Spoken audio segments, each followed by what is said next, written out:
Doc, Bueno, entonces buenas estuvo claro. tardes. Dígame, dime. Estoy hablando Caterina Santín. Como ya revisé los apuntes también y estaba estudiando, me quedó una pequeña duda y no sé si estaré bien, no sé si me podría corregir usted, acerca de Ujú. la replicación bacteriana. Yo le entendí que la fase logarítmica es un crecimiento exponencial. En cambio, la fase estacionaria no hay división celular y no hay actividad de los beta-lactámicos. Y la última fase, la fase de declinamiento es cuando la bacteria muere. O sea, la bacteria va a estar inerte y no va a tener Sí, replicación. ya no solamente que en la fase de muerte celular, no solamente que no hay replicación, sino que ya hay muerte celular. Entonces, haz cuenta que llegas en la fase de meseta, llegan a un tope de crecimiento bacteriano, ahí ya no se replican y las bacterias que están en ese punto empiezan a morirse. Entonces, hay muerte celular y la población empieza a disminuir su cantidad. Entonces, hay muerte celular y disminución de la cantidad de bacterias, hasta llegar al punto en el que ya no hay ni una bacteria viable, no hay ninguna bacteria viva. Entonces, hay destrucción y muerte celular por la falta de nutrientes, de metabolitos. Y de ahí sí, la primera fase de crecimiento exponencial, la fase logarítmica, la segunda de fase estacionaria y la tercera de muerte celular. Y en la fase estacionaria no hay actividad de los beta-lactámicos porque como no hay división celular, tampoco hay formación de pared, entonces no tienen dónde actuar. Sí, está bien como dijiste.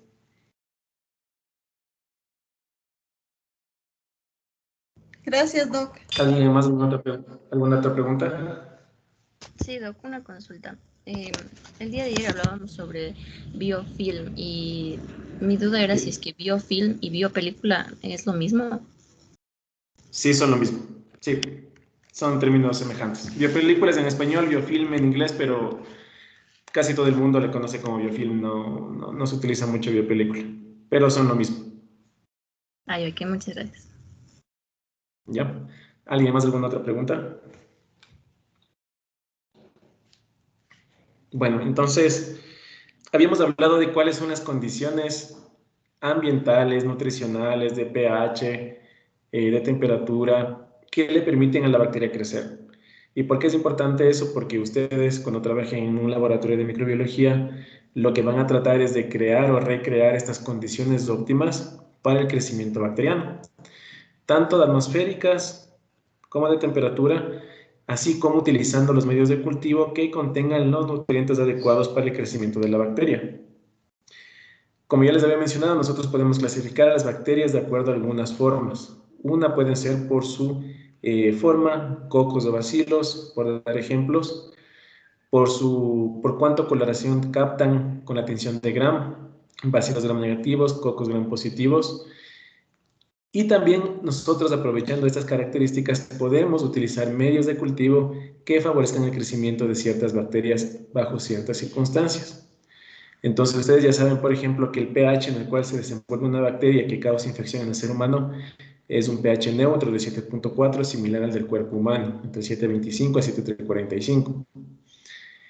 La temperatura, primordialmente 37 grados, aunque en condiciones de laboratorio siempre se deja 35.5 grados, que favorece o se ha visto que hay máximo crecimiento bacteriano. El pH, bueno, ya les mencioné el pH, tiene que considerar si es que debe estar una bacteria en una atmósfera de aerobiosis o anaerobiosis. Entonces, conforme vayamos viendo las características de las bacterias, ustedes van a saber qué condiciones necesitan para su crecimiento. Y una de las cosas más importantes es colocar a las bacterias en un medio de cultivo, porque en el medio de cultivo, como vemos en la imagen, contiene todos los nutrientes, metabolitos, eh, que necesita la bacteria para crecer. Y como vemos como el crecimiento bacteriano de colonias sobre la superficie de este medio de cultivo, que es un agar. ¿Sí? Entonces, yo les puse aquí una pregunta. Supongan que desean que una bacteria crezca en un medio de cultivo a partir de una muestra clínica en particular. ¿Qué criterio ustedes escogerían para utilizar un medio de cultivo?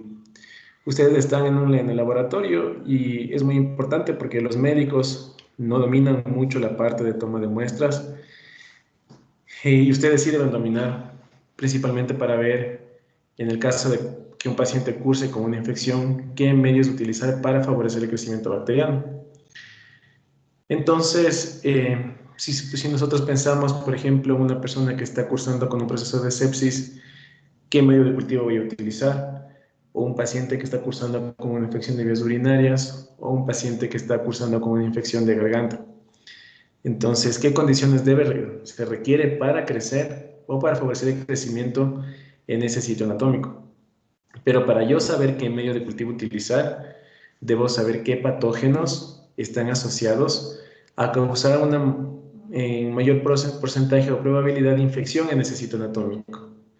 Entonces yo frente a eso, a ese conocimiento previo de yo saber que por ejemplo en infección de vías urinarias, el agente causal más común de infección de vías urinarias es E. coli, entonces voy a utilizar medios para recuperar estas bacterias que causan con mayor frecuencia este tipo de infección, ¿sí?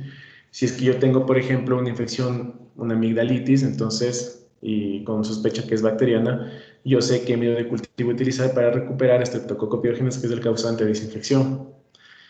En sangre, por ejemplo, cuando yo necesito recuperar cualquier tipo de bacteria, porque cualquier tipo de bacteria puede causar infección en sangre, entonces utilizo una gran variedad de medios de cultivo para recuperar las bacterias que están ahí. Líquido cefalorraquídeo, perdón un segundo. Líquido cefalorraquídeo, por ejemplo, sé que debo buscar Streptococcus pneumoniae, entonces debo sembrar esa muestra en un medio que favorezca el crecimiento de Streptococcus pneumoniae, porque se ha asociado a que causa infección en ese sitio anatómico. Entonces, por esa razón que cuando ustedes estaban exponiendo, yo les mandé a consultar en qué medios de cultivo se debería sembrar este tipo de bacterias y por qué es importante sembrar en agar sangre y chocolate, por ejemplo. Porque precisamente estas bacterias crecen mucho mejor en chocolate. ¿Y por qué? Porque estas bacterias causan una mayor cantidad de infección en estos sitios anatómicos. Por eso es importante saber qué medios utilizar. O como les había mencionado, si yo tengo, por ejemplo, pacientes que han sufrido amputaciones, o el caso reciente de una paciente que tuvimos en el hospital que sufrió una mordedura de perro pequeña, que en el transcurso de 3 meses evolucionó, causando necrosis en el tejido y perdió una gran parte del tejido blando, superficial de piel y de músculo de la pierna izquierda, me parece que era. En algún momento, cuando veamos al final casos clínicos, les voy a indicar la foto. Entonces, claro, ¿qué pasa? Esta paciente vino remitida del hospital de Lies, Quito Sur, en donde no encontraron nada y la infección seguía avanzando. Cuando llega al hospital Padre Carolo, nosotros tomamos la muestra en un medio de cultivo que se llama tioglicolato. Yo les había comentado que el tioglicolato me permite recuperar bacterias y diferenciar si son aerobias o anaerobias, pero usualmente se utiliza para tomar muestras en estos sitios anatómicos que ha sido producto de estos traumatismos y cosas así, entonces donde yo tomo tejido y necesito un medio de cultivo, un caldo para que crezca. Y en efecto, luego de 3 días recuperamos me parece que era una Klebsiella neumonía productora de carbapenemasas. Entonces, claro, a la paciente le estaban dando antibiótico-terapia de amplio espectro que no surtía efecto porque esta bacteria era productora de carbapenemasas y tenía resistencia a todo. Cuando ya habíamos dado el reporte microbiológico de esta paciente, me parece que tenía susceptibilidad para amikacina y colistin, se dio terapia combinada de antibióticos con amikacina y colistin, y la paciente mejoró. Si bien es cierto, no había recuperación del tejido, pero pues se podía ver que había una disminución de la inflamación y de destrucción del tejido en ese momento. Entonces, me hacen acuerdo de presentarles ese caso yo cuando veamos la parte de casos clínicos porque es muy importante. La mayoría de casos que nosotros no detectamos al microorganismo cuando tenemos la sospecha de un paciente que cursa con un proceso infeccioso, tanto porque tiene signos o síntomas, es porque no se tiene una buena toma de muestra, porque no se hace adecuadamente la muestra, no se toma adecuadamente la muestra. Entonces es importante, vamos a ver hoy medios de cultivo para que tengan ustedes claro qué medios de cultivo existen y luego vamos a ver cómo tomar adecuadamente las muestras. Porque como les menciono, muchas de las veces que no se recupera es porque no se toman adecuadamente. Entonces, como les menciono, ¿qué nutrientes necesitan estas bacterias para crecer? Estas bacterias, cuando nosotros colocamos en incubación y existe suficiente humedad, tenemos que ver eso. O si es que hay demasiada sequedad que pueda destruir el medio de cultivo y también por ende el crecimiento bacteriano. El pH del medio tiene que ser adecuado, usualmente entre 7.25 a 7.45 se debe mantener el pH. Esto es mucho más estricto para el medio de cultivo Müller-Hinton en donde nosotros hacemos el antibiograma. Mira, el Hinton es muy complicado de... Bueno, no es complicado de hacer, pero sí hay que tener mucho cuidado con mantener el pH de este medio de cultivo. Que el crecimiento bacteriano tenga la suficiente cantidad de oxígeno, si es que son aerobias, o que tenga un ambiente de anaerobiosis, que obviamente debe ser estéril. Ustedes saben que si es con medio de cultivo no es estéril, pueden crecer otros microorganismos que pueden alterar el diagnóstico.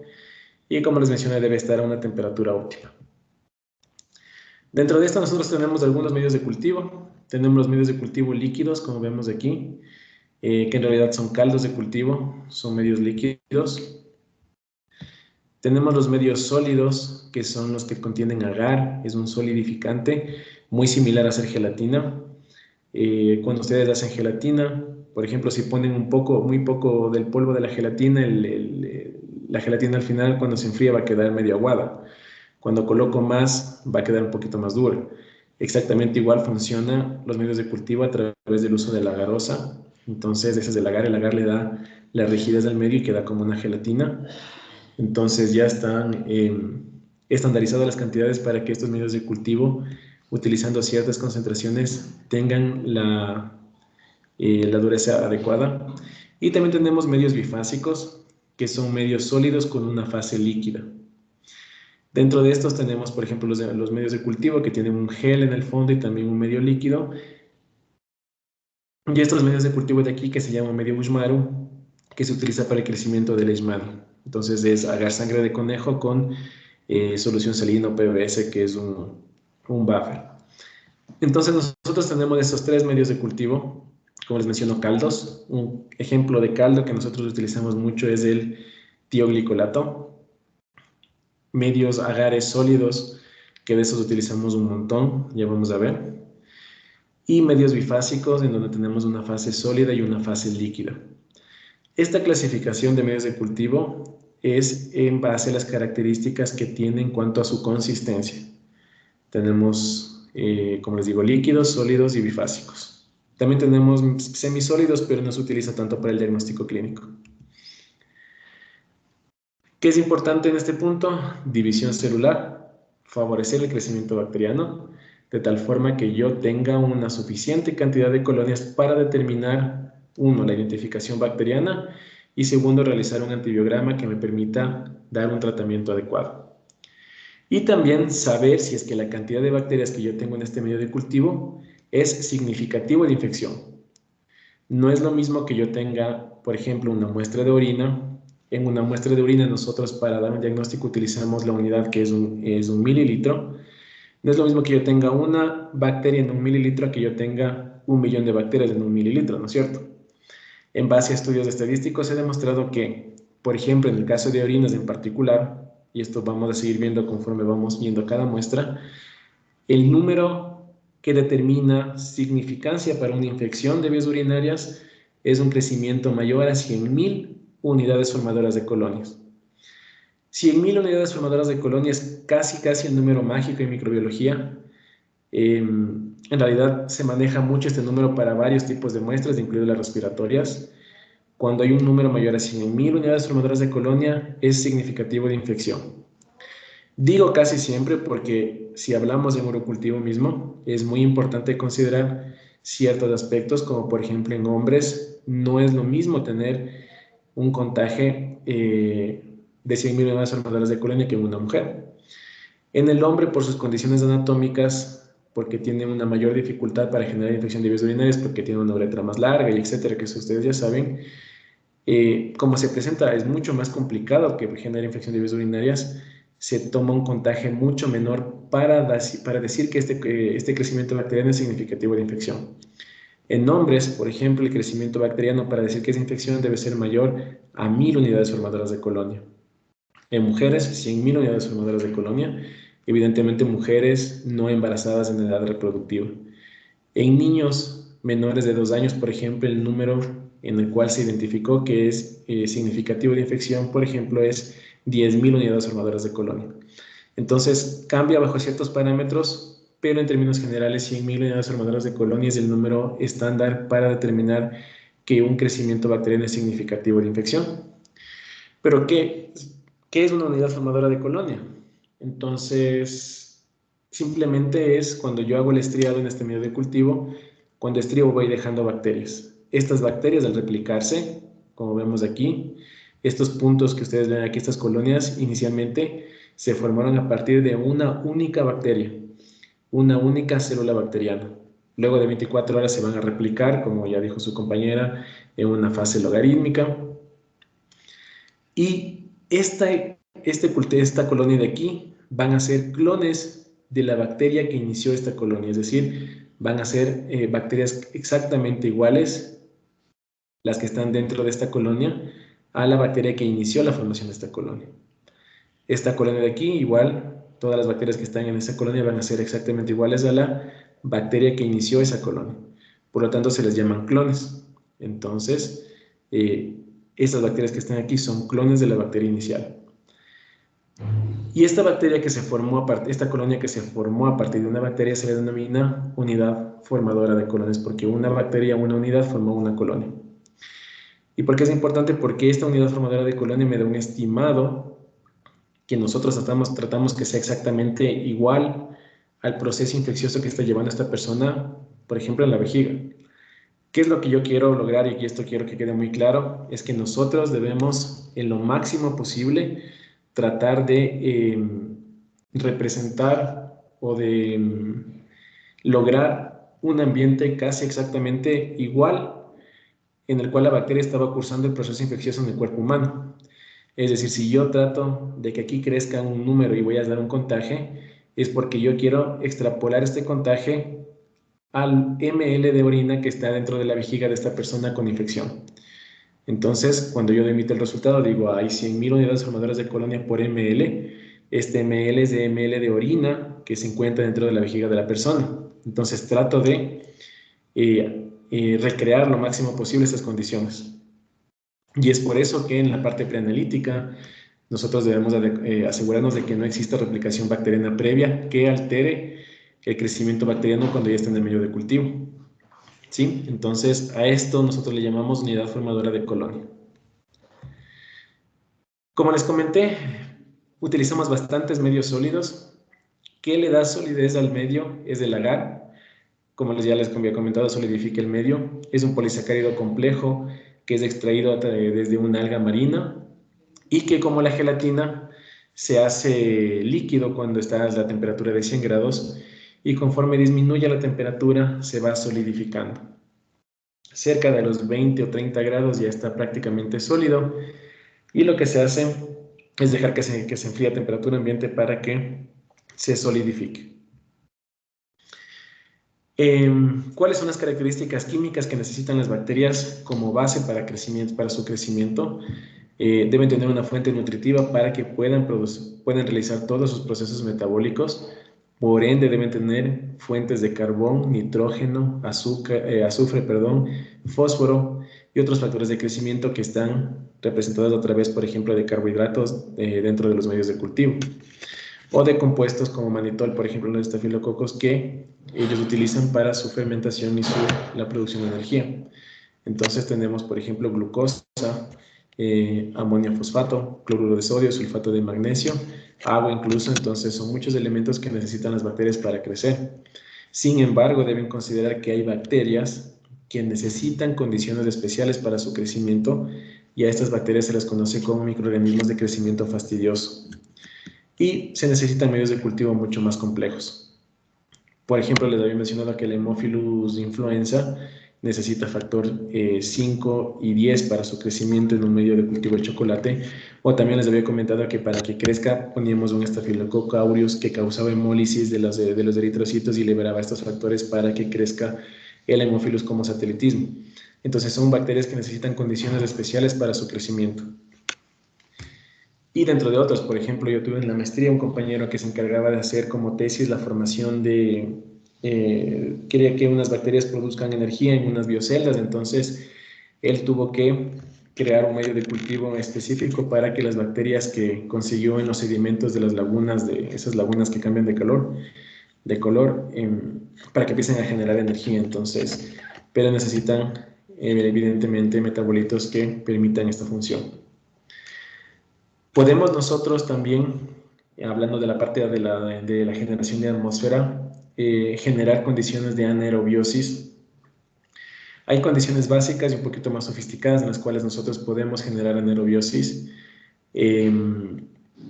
Existen, por ejemplo, como vemos aquí, cabinas de anaerobiosis. Esta cabina se encuentra conectada a unas fuentes de gases para manejar CO2, por ejemplo, nitrógeno dentro de la cabina para favorecer el crecimiento de estas bacterias anaerobias.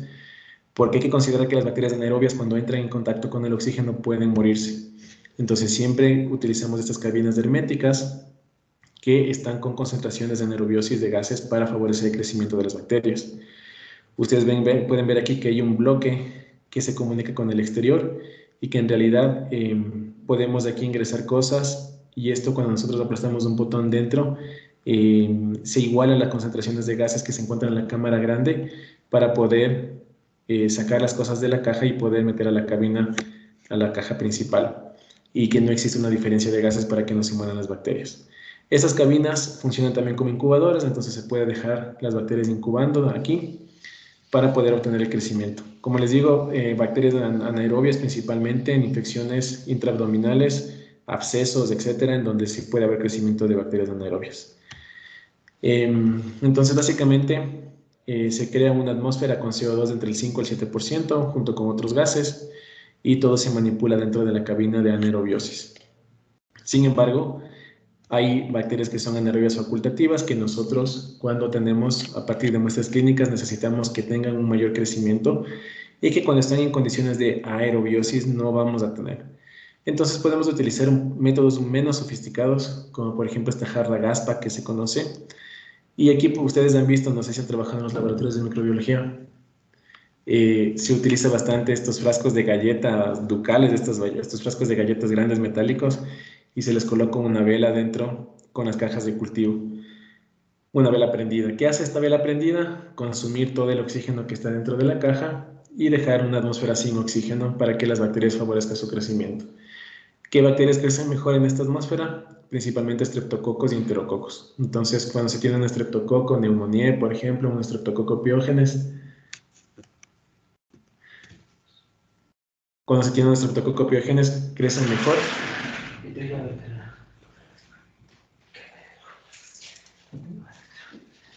Entonces, mañana me vas en el hospital. No copien. Entonces, para que crezca el estreptococo se necesita que se genere esta anaerobiosis, y se puede lograr con una vela para que consuma todo el oxígeno. O también tenemos estas bolsas de generadores de anaerobiosis que vienen con un indicador que, cuando se abre la bolsita, generan estos gases CO2 de hidrógeno, y el indicador cambia de color, y eso nos indica que ya existe una condición de anaerobiosis dentro de la jarra gástrica. Entonces, son formas que uno se da para poder obtener estas condiciones y mejorar el crecimiento de las bacterias. Estas cabinas de anaerobiosis muy pocas veces se encuentran en los laboratorios.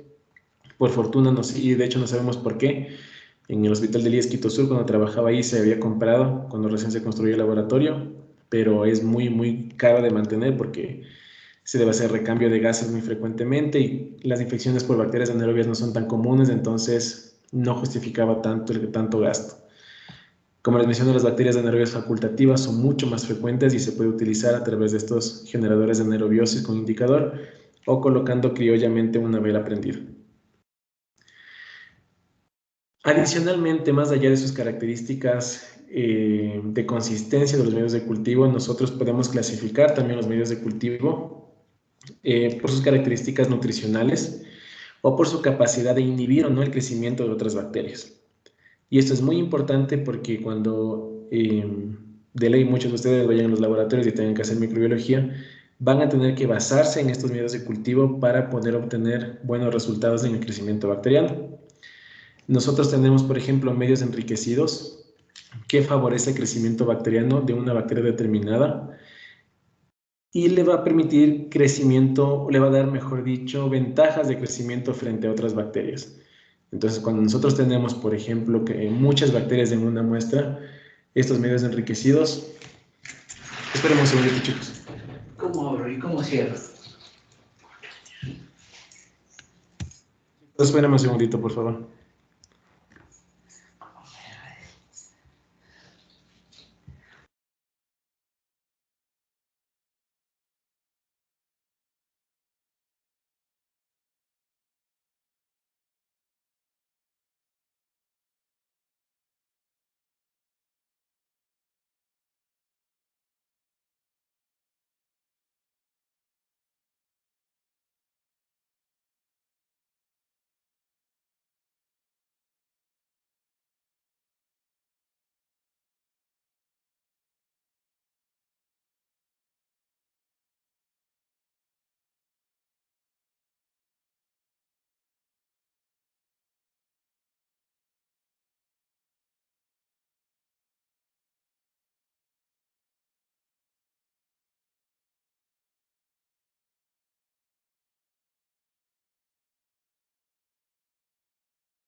Listo, chicos, perdón por la interrupción.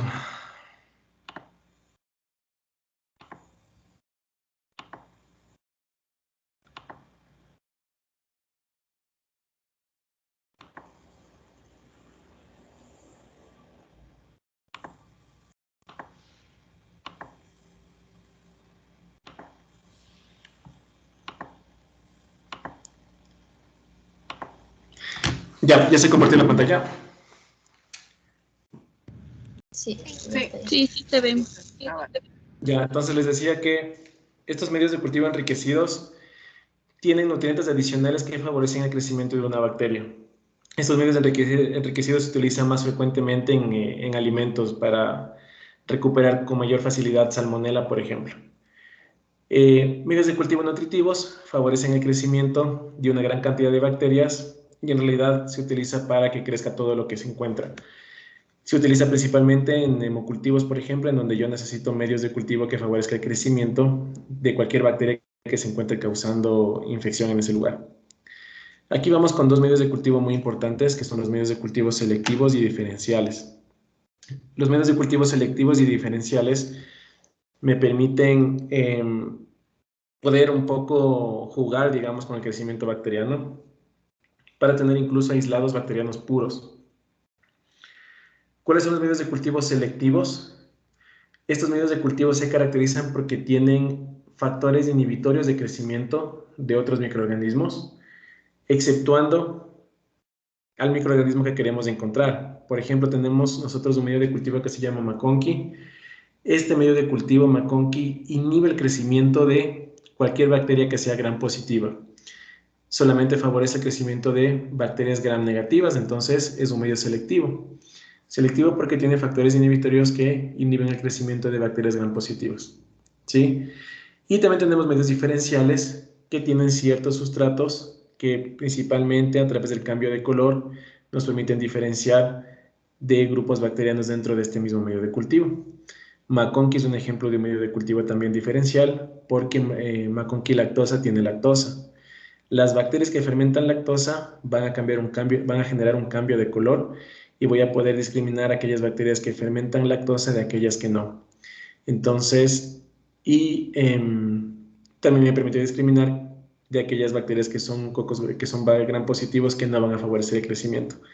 Entonces, tenemos varios de estos medios de cultivo que nos permiten manejar de esa manera las muestras para poder encontrar los aislados bacterianos dentro de las muestras microbiológicas. Dentro del primer medio de cultivo que vamos a analizar, que es un medio de cultivo que se utiliza bastante, que es muy frecuente el uso de este medio, es el agar sangre de carnero o agar sangre humana. También tal vez les ha de haber tocado a ustedes alguna vez donar sangre para los medios de cultivo. Usualmente se hace a través de las muestras de sangre de un carnero, pero son medios de cultivo nutritivos que permiten el crecimiento de muchas bacterias. También el agar sangre es un medio diferencial. ¿Y por qué es diferencial? Porque me permite ver la hemólisis que generan las bacterias en estos medios.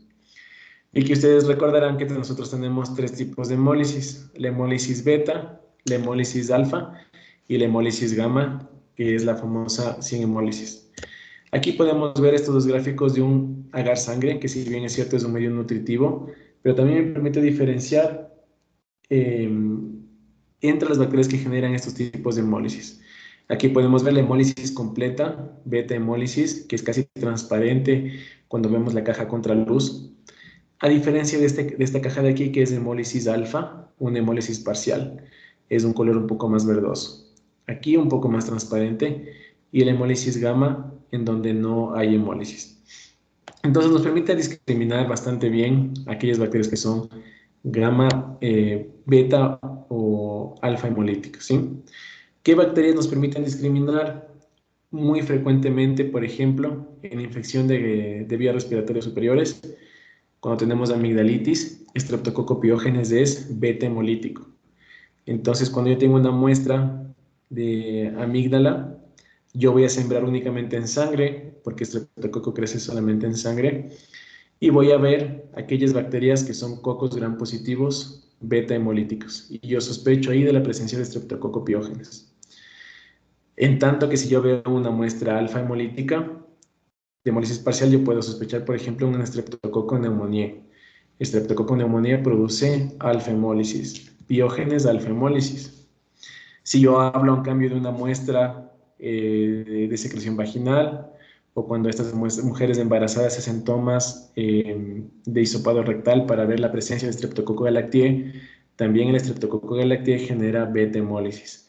Entonces, con esos conocimientos que ustedes ya han visto en los primeros semestres de las características de las bacterias, de qué tipos de hemólisis producen, ustedes ya pueden ver que en agar sangre, si es beta hemolítica, son cocos gram positivos, son catalasa negativos, sospechan en estreptococos, y estreptococos beta hemolíticos solo tenemos dos, el Streptococcus galactiae y el Streptococcus pyogenes. Si es estreptococo alfa hemolítico, en infección de vías urinarias sospechamos en Streptococcus pneumoniae. Sí, entonces el agar sangre nos permite hacer ese tipo de cosas. Enterococo también crece bien en agar sangre.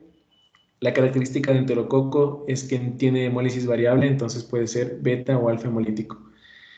Y eso con respecto a los gram positivos. A partir de ahí, levaduras también pueden generar hemólisis. Algunas bacterias gram negativas también pueden generar hemólisis. Staphylococcus aureus también puede generar hemólisis. Pero como les menciono, es muy importante primero haber caracterizado la colonia de acuerdo al gram, para saber si son cocos gram positivos, bacilos gram negativos, levaduras.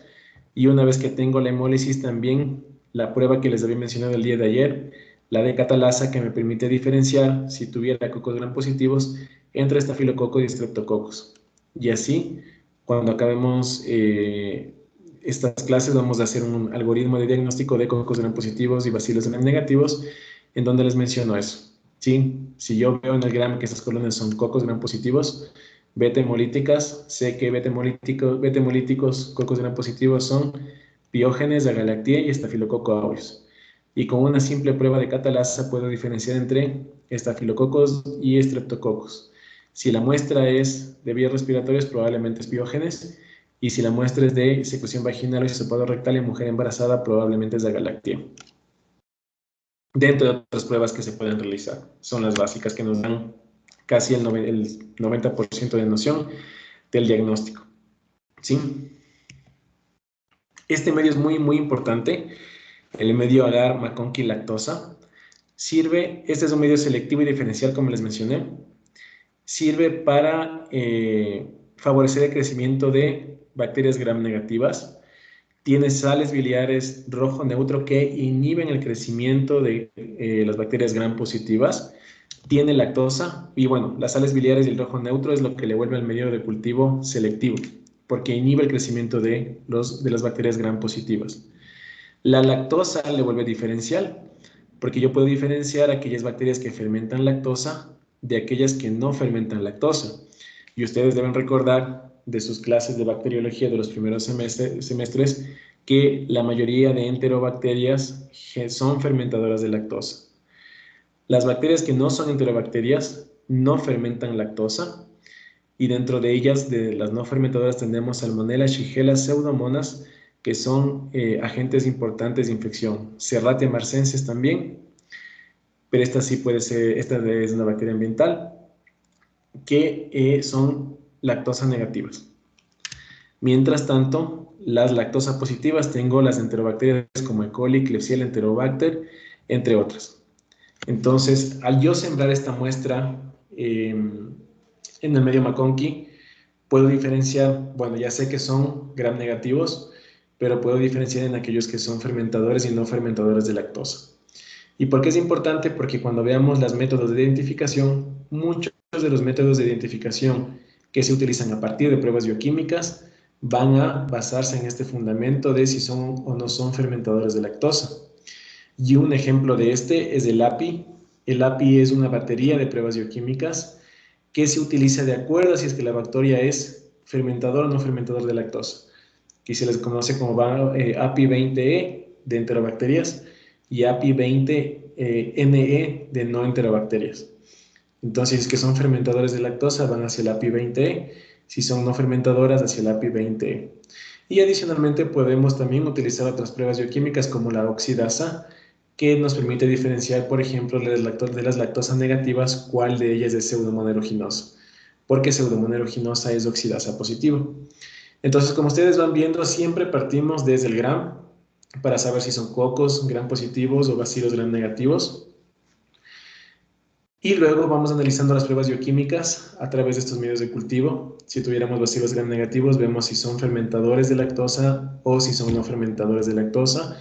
Si son fermentadores de lactosa, utilizo ciertas pruebas bioquímicas para su identificación, y si son no fermentadores de lactosa, utilizo otras pruebas bioquímicas para su identificación.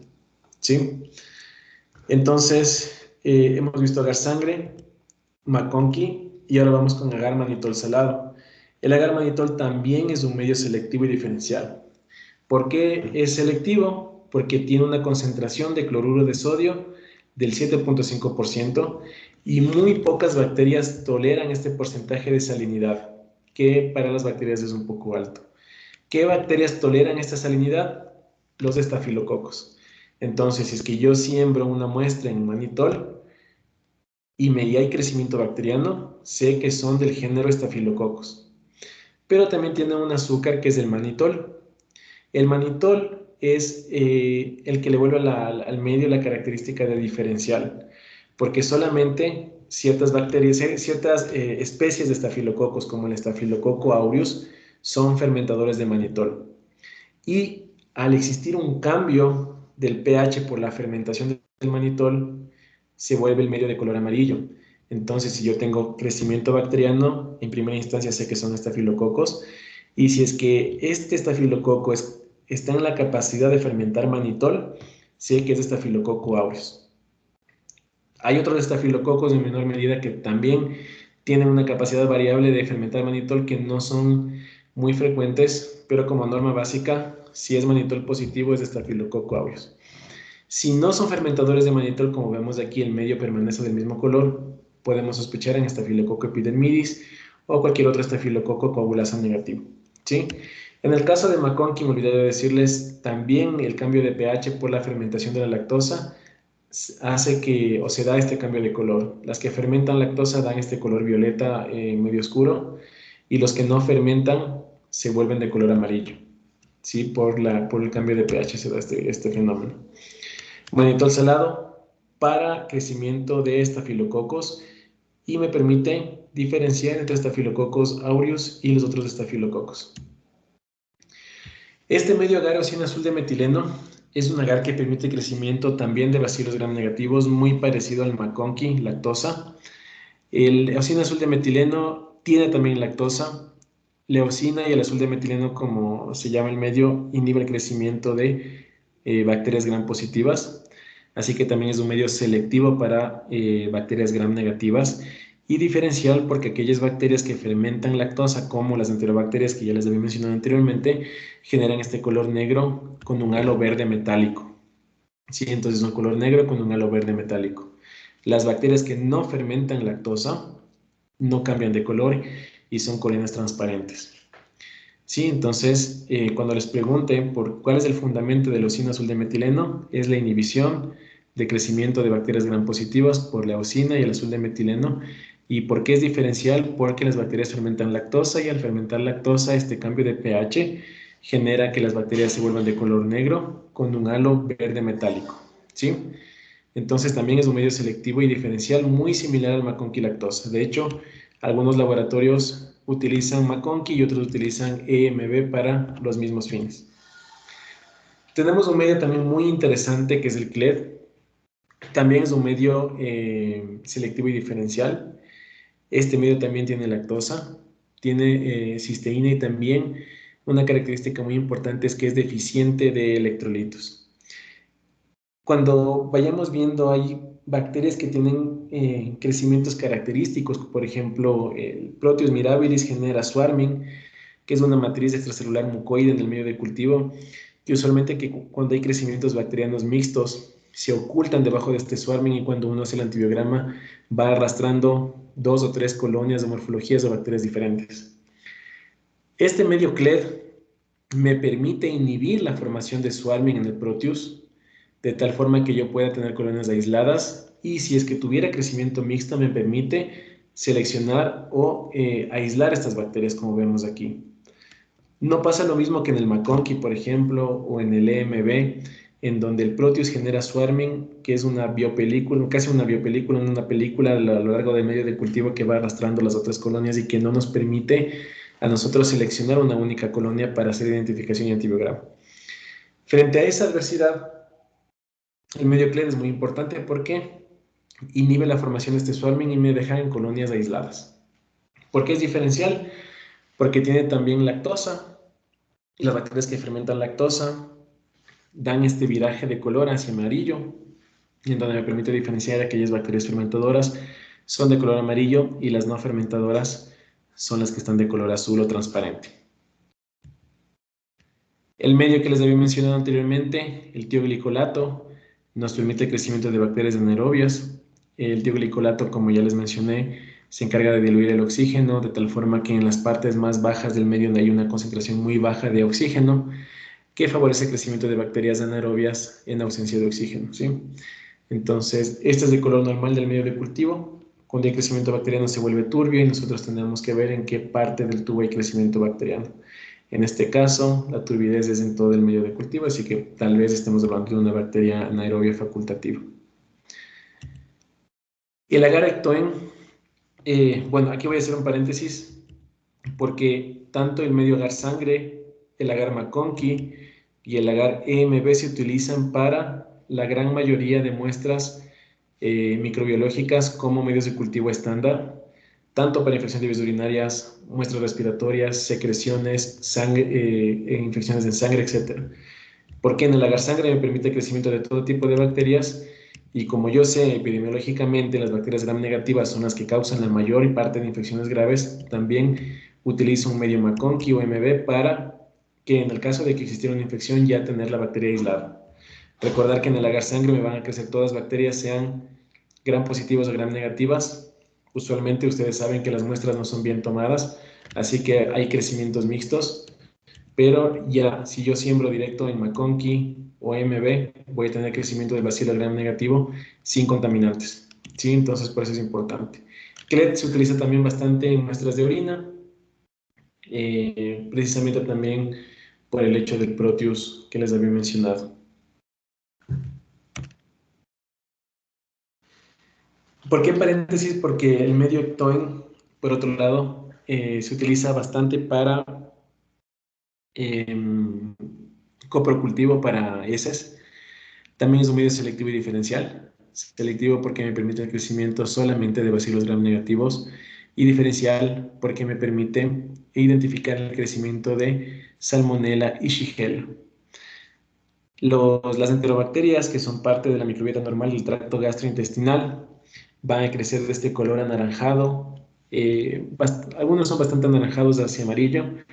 Nosotros podemos diferenciar que esas son bacterias de la microbiota del tracto intestinal normal. Sin embargo, las bacterias que son de color negro, las colonias que son de color negro, que son transparentes con un punto negro, color metálico, son sugerentes de Salmonella.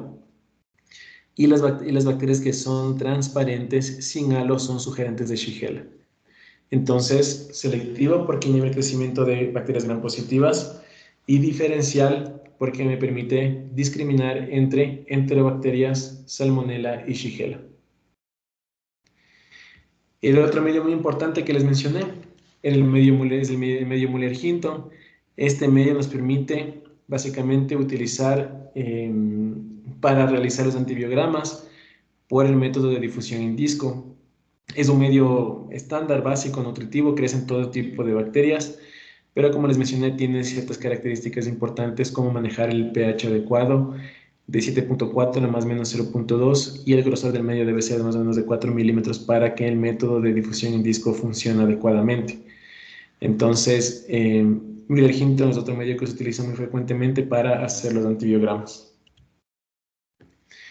Y recientemente, en los últimos años, probablemente en los últimos 10 o 15 años, salieron estos medios cromogénicos, a los cuales se les llama cromagares, que no se conoce muy bien cuál es su composición, pero que el fundamento es que dependiendo de las vías metabólicas de las bacterias que estemos analizando van a generar un cambio de color en específico. Entonces ustedes pueden ver aquí distintos colores que me dan la pauta de que es una bacteria en especial. Por ejemplo, de acuerdo con Cromo-Agar, cuando la bacteria o el crecimiento bacteriano es de este color rosado, es sugerente de E. coli. Cuando la bacteria es de este color amarillo, es sugerente de Proteus. Cuando este color es un poco amarillo dorado, como vemos aquí, es sugerente de Staphylococcus aureus.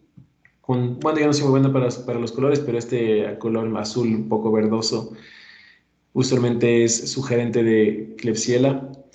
Y este color de aquí, que para mí es igual, pero según el texto no es igual, creo que es fucsia, algo así, es sugerente de Enterococos o Citrobacter y otro tipo de bacterias.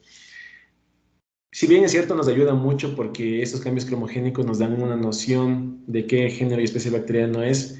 Sí hay colores que son iguales entre bacterias gram positivas y gram negativas que nosotros debemos hacer el paseo previo del gram para saber qué bacteria es. Sí, entonces estos medios son muy útiles. Se utilizan muy frecuentemente para infección de vías urinarias. A estos medios de cultivo, como vamos a ver más adelante, también se les suplementa con antibióticos para determinar investigación de bacterias que son productoras de, bueno, que son resistentes a antibióticos. ¿Sí? ¿Hasta aquí alguna pregunta? Esos son los medios de cultivo básicos que van a utilizar siempre o casi siempre en los laboratorios. Agar sangre, que es básico, McConkey lactosa, agar manitol salado, agar eosina azul de metileno, agar cled, tioglicolato, ectoin y Müller-Hinton son los medios que van a utilizar más frecuentemente. Si ustedes trabajan en un laboratorio un poquito más alineado, van a tener estos medios cromagares, que son bastante costosos, pero que dan una impresión diagnóstica muy, muy acertada. ¿Hasta aquí alguna pregunta?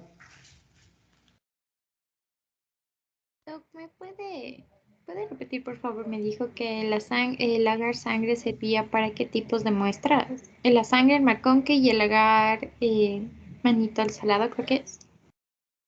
Ya, el agar sangre es un medio que se utiliza para todo tipo de muestras. Exclusivamente para infecciones de vía respiratoria superior, por ejemplo, amigdalitis, solamente se siembra en agar sangre. De ahí, por ejemplo, infección de vías urinarias, infección en sangre, sepsis, tejidos, se utiliza agar sangre, agar McConkey. Por ejemplo, estafilococos causa muy frecuentemente infecciones en tejidos, entonces yo en el laboratorio tenemos como norma sembrar en agar sangre, McConkey, manitol. Hay servicios, por ejemplo, de cirugía en traumatología que tienen infecciones muy frecuentemente con Staphylococcus aureus en amputados, entonces se siembra directamente en manitol para ahorrar tiempo. Entonces depende mucho de cómo se manejen las políticas en el laboratorio. Pero agar sangre y McConkey son medios de cultivo bases para cualquier tipo de muestra microbiológica. ¿Por qué el agar sangre? Porque me permite el crecimiento de todo tipo de bacteria, ¿no es cierto? ¿Por qué el McConkey? Porque, como les mencioné, la mayoría de microorganismos que causan infecciones son bacilos gram negativos. Entonces, si yo tuviera una muestra mal tomada con microbiota o con otras bacterias de crecimiento mixto, sé que en el McConkey solo voy a tener bacilos gram negativos. El resto de contaminantes no van a crecer porque la mayoría de contaminantes son cocos gram positivos. Entonces, agar sangre y McConkey se utilizan básicamente para cultivo en todas las muestras. ¿Sí? Manitol, ¿cuándo utilizo? Cuando tengo sospecha de crecimiento de estafilococos. Como les menciono, eso depende mucho de su laboratorio. Yo sé que en mi hospital, traumatología tiene una alta incidencia de infecciones en pacientes con traumatismos, con amputaciones de Staphylococcus aureus. Entonces yo, para no perder el tiempo, de una siembro también en agar sangre, McConkey y manitol. Entonces si hay estafilococos, yo ya en 24 horas tengo el crecimiento de manitol. Por ejemplo, en sangre. Yo les mencioné que en hemocultivos hay mucha cantidad de contaminantes que son estafilococos coagulasa negativos. Entonces, para yo no gastar insumos, siembra en agar sangre, McConkey, manitol. Si es que hay contaminantes, van a ser manitol negativos, como les mencioné, que son los coagulasa negativos, que son contaminantes. Entonces, depende mucho de la estrategia que ustedes utilicen. Pero para cultivos microbiológicos básicos, agar sangre y McConkey. Entre McConkey y eosina azul de metileno, depende mucho de ustedes que les guste. A mí me gusta trabajar más con McConkey que con eosina azul de metileno. Cumplen la misma función, son selectivos y diferenciales para enterobacterias. Me permite diferenciar entre aquellas bacterias que fermentan lactosa y las que no fermentan lactosa cumplen la misma función, pero por ejemplo, el EMB es mucho más caro. El agar manitol cuesta el frasco de 500 gramos $90. El frasco de EMB cuesta $350. Entonces, depende mucho también de la parte económica, ¿no? Cumple la misma función, pero a mí me gusta trabajar más con McConkey. El CLED se utilizaba antes más para infección de vías urinarias, pero ya se ha dejado de utilizar un poco porque ya han venido el uso de estos cromagares. El CLED también es un poquito costoso. Entonces, el CLED se lo utiliza básicamente ahora para cuando hay cepas de Proteus que parecen que hay crecimientos mixtos y que el Proteus con el Swarming me van jalando otras bacterias y yo necesito colonias aisladas, utilizo CLED. Tioglicolato se utiliza para los tejidos, igual pacientes que están en cirugía, amputados, traumas, que sospechan infecciones en partes profundas del tejido, se suelen enviar partes de tejido en el tioglicolato. Entonces, me permite utilizarle de esa manera para tejidos. Entonces, se le coloca aquí el tejido, usualmente se solicita 1 gramo de tejido y se coloca en el medio de cultivo. El Ectoen se utiliza básicamente para coprocultivos, para infecciones diarreicas, es el uso más común. Miller Hinton solamente para hacer antibiograma. Cromagares se utiliza muy frecuentemente para infección de vías urinarias. Ahora se le están dando otros usos, por ejemplo, para infecciones como sepsis, en donde debo saber el agente patógeno lo más rápido posible, se siembra en cromagares. ¿Alguna otra pregunta? Yo una pregunta, y sobre el agar chocolate, ¿qué diferencia tiene con el agar sangre y cuando se usa solo chocolate? Ya, el agar chocolate, en realidad el agar chocolate que se hace criollamente es con sangre quemada. Por ejemplo, se le coloca la sangre a una temperatura superior a 70 grados y a esa temperatura la sangre se hemoliza y libera los factores de crecimiento, los factores que están dentro de los eritrocitos. Se utiliza bastante para cultivo de aquellas bacterias que son un poquito fastidiosas de crecer, como por ejemplo Haemophilus, que les había comentado.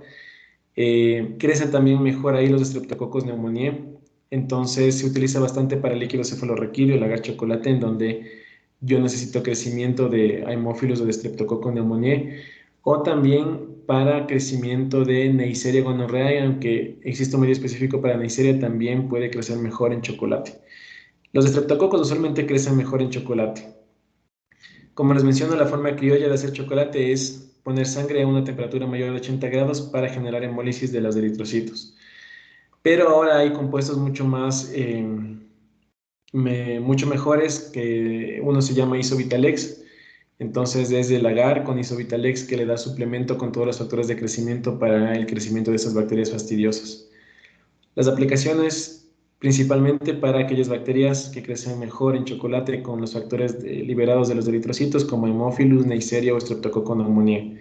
En esos casos se utiliza más frecuentemente chocolate porque sí favorece el crecimiento.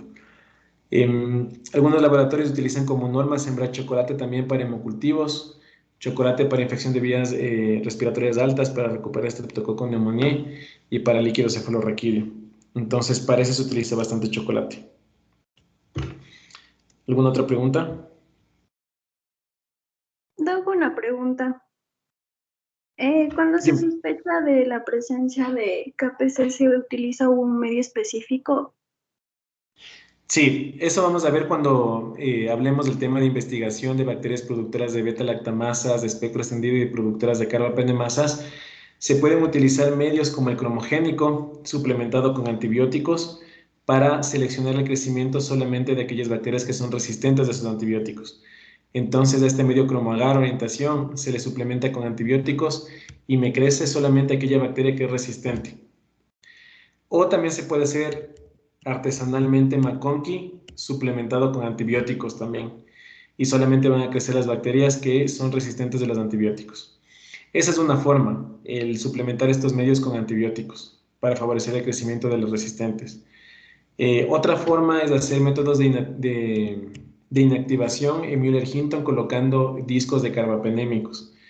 Entonces, las bacterias que son susceptibles al carbapenémico no van a crecer y van a generar un halo grande dentro cerca del carbapenémico.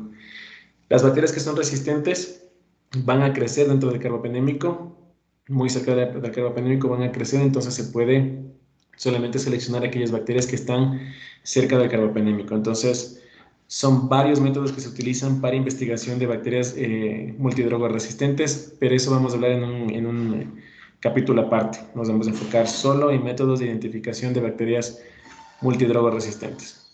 Pero sí es un método de identificación medios de cultivo cromogénicos o suplementados con antibióticos. ¿Otra pregunta? Doctor, una pregunta. El agar BH es utilizado en muestras traqueales. ¿Puedes repetir? No te escucho muy bien. El agar BHI. El agar infusión cerebro-corazón no se utiliza tanto para diagnóstico clínico. Es un caldo que se utiliza para el crecimiento nosotros utilizábamos en la investigación, tal vez para mantener cultivos bacterianos, pero tanto como es un caldo, no utilizábamos mucho en realidad para el diagnóstico.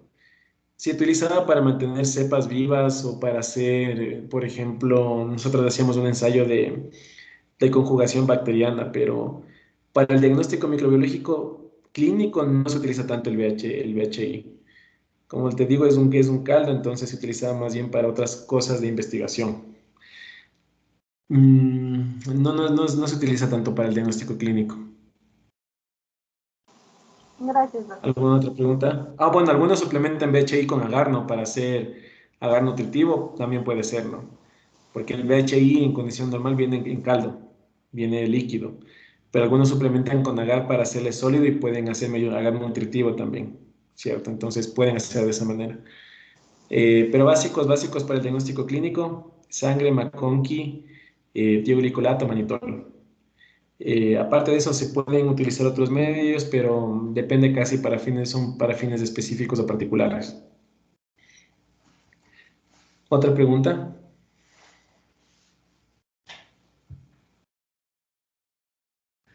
¿Alguien más tiene alguna otra duda? Todas las personas que preguntaron si están satisfechas con la respuesta o les queda todavía alguna otra duda. Sí, no. Ya, entonces mañana vamos a continuar con los métodos de estriación, que es algo muy importante también para poder tener una identificación adecuada. Y esta foto de aquí es lo que yo les mencionaba del satelitismo. Este estriado de aquí es del Staphylococcus aureus. El estafilococo genera hemólisis cerca del crecimiento de las bacterias y alrededor, justo donde hay lisis de los eritrocitos, crecen los hemófilos. Entonces, justo en esta zona, que está en el perfil de la hemólisis, este crecimiento se llama satelitismo porque crece alrededor de la hemólisis. Y así podemos identificar, por ejemplo, hemófilos. Entonces, son métodos de estriación que nos permiten a nosotros poder identificar estos patógenos. Pero bueno, mañana vamos a seguir hablando. Mañana hablamos de los métodos de estriación y de aislamiento bacteriano. Eso sería todo por hoy, chicos. Les agradezco mucho por su atención y nos vemos el día de mañana. Que tengan una buena tarde. Gracias igualmente, profesor. Gracias igualmente. Hasta mañana. Gracias.